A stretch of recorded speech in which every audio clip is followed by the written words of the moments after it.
السلام عليكم ورحمة الله تعالى وبركاته.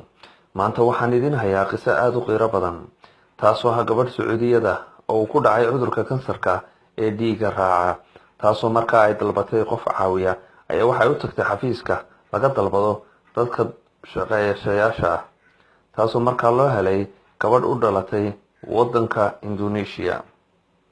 gabadha ay ku soo hagaagtay gabadhani waxay ahayd gabadh aad u akhlaaq iyo diin u saaxiib ah. ilada kaliya ay lahaydna ay tahay inay waqti badan qaadan jirtay marka masqusha ay gasho. gabadhii guriga lahayd ayaa waxay u fiirsatay waqtiga badan ay shaqaaleedu ku lumiso masqusha dhexdeeda. kadib markii toddobaad ka soo wareegay joogitaankeedii, shaqaaladana ay maalin maalmaha kamid ah u yeedhay oo ay weydiisay sababta keentay inay waqti dhan ku dhex qaadato masqusha.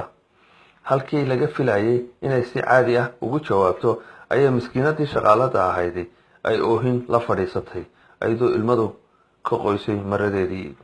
gabadhii ayaa waxay si naxariis leh u weydiisay sababta ay la ooyeyso. shayradii ayaa waxay ku jawaabtay, waxaan umulahay 20 maalmood oo kaliya. anigoo markaas umulay ayaa waxay la soo hadlay xafiiskii shaqaaleysiinta shayriyadaha oo aan ka diiwaan gashanaa. kadib markii aan ajiibay shaqadii oo fursadda aan ka faa'iideysto waayo baahi daran ayaa i haysay. sababta aan musqusha waqtiga badan ugu jiraana waxa weeyaan markaan wax yar joogaba naasaha ayaa ay darara, kadibna caanaha ayaan iska soo lisaa.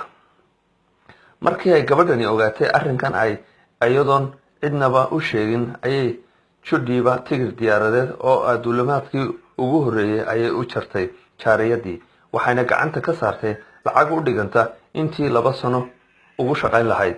dabadeedna intay u yeedhay ayaa waxay ku tiri, waa kan mushaharkaagii aad qaadan lahayd 2 sano ee soo socda. soco u tag ilmahaagii naaska ku duu oo dariya 2 sano, markay ku dhamaadaana igu soo noqo oo shaqadaadii waa ku diyaar. marka aad timaadana igala soo xidhiidh nambarkayga. markii ay duushay shaqaaladii ayaa gabadhii waxay u tagtay dhakhtarka si ay u ogaato heerka uu marayo xanuunkii dilaaga ahaa.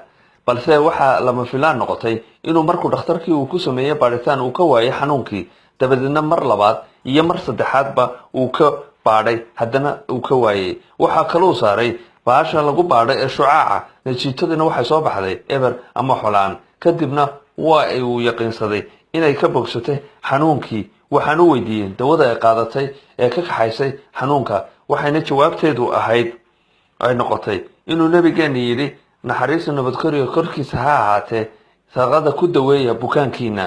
waxaana halkaa inooga muuqataa in sadaqadu ay tahay wax aad iyo aad u cajiib ah. qofku hadduu sadaqa la baxana waxay ka badbaadinaysaa dhib iyo shar iyo dhibaato ku soo socota. waa maxamed sharaf oo idin soo diyaariya mar walba wuxuu naftiisa la jeceliya idinkaba, taasoo aynu ku badbaadayno if iyo akhraba. asalaamu calaykum waraxmatullaahi tacaala wabarakaatu.